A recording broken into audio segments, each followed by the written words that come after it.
Sa hearing, yun yung pilit na in-establish kahapon kasi nga dininay ni VP Sara, nakilala niya itong si Madriaga.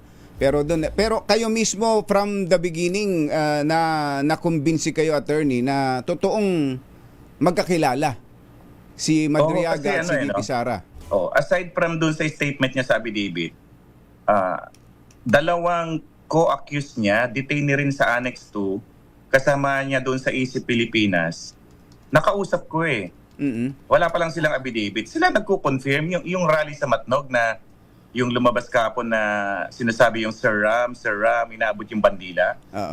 Pinababa ko yung isang co-accused. Alam mo sabi niya, pagkaabot ng Philippine flag, 30 minutes nag-usap yung dalawa sa isang area. Pinaplano nila yung campaign kung saan probinsyang tutuloy.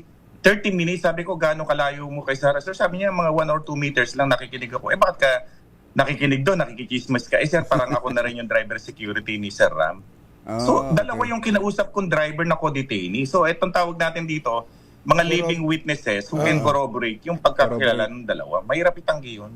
So yung binanggit ni Congressman Paulo Marcoleta kahapon na walang corroboration, meron pa lang magko-corroborate? Meron ho, yung Rosendo Madriaga na pinsan niya, security driver. Kasama ho yun sa sa other pick-up and deliveries ng pera.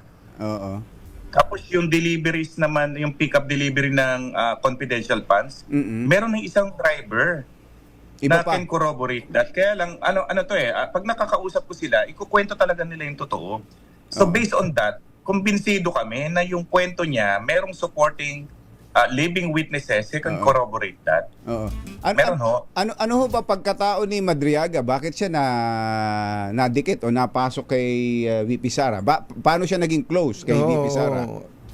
Well, nagsimula yung kanyang work doon sa dating presidente. From 2016 to 2018, maraming pinapatrabaho sa kanya. Ano ho siya? Ano trabaho niya? Anong expertise niya? Ang sabi niya, intelligence operator, counterintelligence, political advisor. Alam mo yung pwede mo siyang puntahan. Pulis ba siya o militar?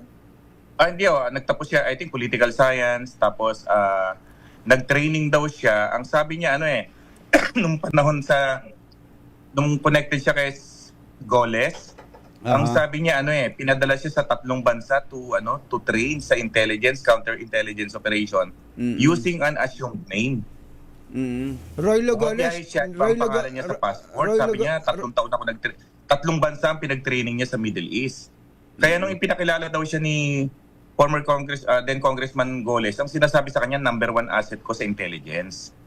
Tapos, nakulong to sa Muntinlupa, nalagay sa death row. Imagine pag nakulong ka sa death row, di ba? Ito kasi dati may death penalty. And then he was given a special assignment about yung American soldier na namatay, si James Rowe ba yun? James Rowe. And he was able to determine daw yung nakulong. Nandun din siya, no? So, he was able to identify daw yung mga persons responsible. So, naging successful yung kanyang trabaho. So, bumilib si Goles, pinasa siya kay PRRD. Yun ang simula ng pagtatrabaho niya.